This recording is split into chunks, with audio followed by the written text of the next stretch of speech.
बिहार के पूर्व सीएम जीतन राम मांझी ने कहा, गरीबों के ठगना बंद करे नीतीश कुमार। तो वहीं हम के राष्ट्रीय अध्यक्ष डॉक्टर संतोष कुमार सुमन ने कहा, जीतन राम मांझी के अपमान पूरे गरीबों का अपमान है। हम सेकुलर पार्टी ने गया जिला के मानपुर प्रखंड में किया गरीब संकल्प सभा। गरीब संकल्प यात्रा का मतलब ही है कि हमारे गरीब लोग संकल्पित हो रहे हैं कि आगे आने वाले दिन में गरीब की सरकार बने। गरीबों के प्रति जो अन्याय हो रहा है, गरीबों के प्रति अनदेखी हो रही है, उन सब अनदेखी को दूर करने का एक ही रास्ता है कि लोग अपने हाथ में सरकार बनाने का तंत्र पैदा करें। आज वोटर लिस्ट में नाम नहीं लिखा जाता है, जनसंख्या में नाम नहीं लिखा जाता है। एक दूसरे को बचाने के लिए सभी व्यक्ति को एक करके ज़्यादा परसेंटेज में दिया जाता है और दूसरे जो शेड्यूल कास्ट गरीब लोग हैं उसको अलग अलग करके कम जनसंख्या दिखाई गई है। आज शेड्यूल कास्ट का आरक्षण का जो बैकलॉग है वो पूरा नहीं हुआ है। आज आरक्षण जो है प्रमोशन में उसमें 16% होना चाहिए, 3.7% मात्र आरक्षण है। ये सारी बात जब कही जाती है तो सरकार के लोगों को बुरा लगती है, अनाप शनाप लोग बोल देते हैं। इसीलिए इन लोगों को संकल्प दिलाने आए हैं हम लोग कि आगे आने वाला दिन में एक होकर के सब आप लोग एनडीए के पक्ष में वोट आप कीजिए और अपना वोटर लिस्ट में नाम आप लिखाइए, आप जनसंख्या में अपना नाम लिखाइए। और फिर आज जमीन का जहाँ तक मिला है जबरदस्ती में होमलैंड में तो 5 डिस्ट्रिक्ट जमीन का फैसला हुआ था, 5 डिस्ट्रिक्ट जमीन नहीं मिल रही है, उसके लिए संकल्प करने के लिए कि आप लोग वोट देकर के जवाब दीजिए। आज सारे जमीन जो मिले हैं वो उस पर कब्जा नहीं है, दूसरा लोग कब्जा कर लिया है, इसलिए भी इन लोगों को संकल्पित होने के लिए आज हम लोग आह्वान किया है। तो इसलिए आज बहुत भारी संख्या में लोग आए हैं, सबको बहुत बहुत धन्यवाद दिया है, आप लोग को बहुत बहुत धन्यवाद। बिहार में हम लोग एक संकल्प इस तरह से यात्रा निकाले, सभा कर करके लोगों के बीच में जा करके ये बताने का काम कर रहे हैं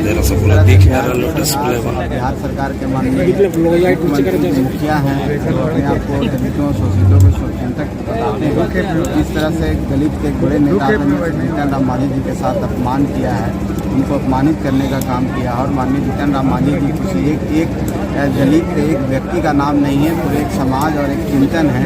और उनका अपमान करने का मतलब है कि पूरे दलित समाज को और पिछड़े और गरीब समाज को अपमान करना।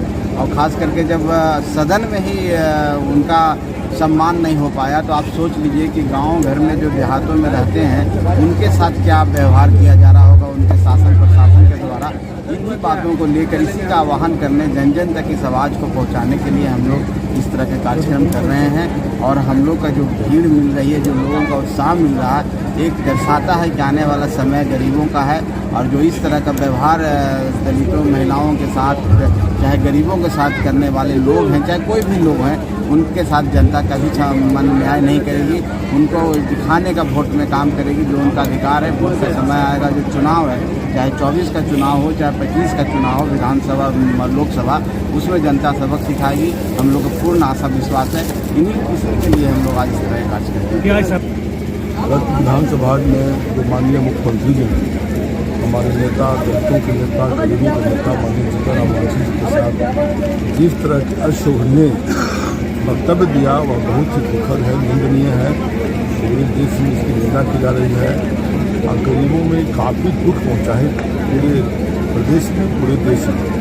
जहाँ तक आज की सभा की बात है तो हम लोग गया संसदीय सीट पर एनडीए प्रत्याशी को चुनाव लड़ना है और हम लोग इसकी तैयारी में भी लग गए हैं।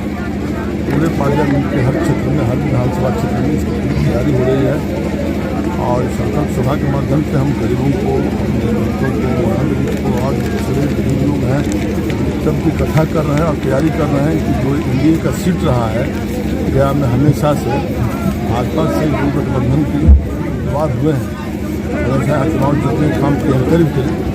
इसलिए हम लोगों ने फिर इसकी पूरी तैयारी शुरू कर दिया है। और मुझे विश्वास है कि देश के पुनः तीसरी बार देश के माननीय प्रधानमंत्री श्री नरेंद्र मोदी जी 400 सीट प्लस होगा पूरे देश में। और इसका बिहार में ही खात्मा होगा वहाँ गठबंधन का।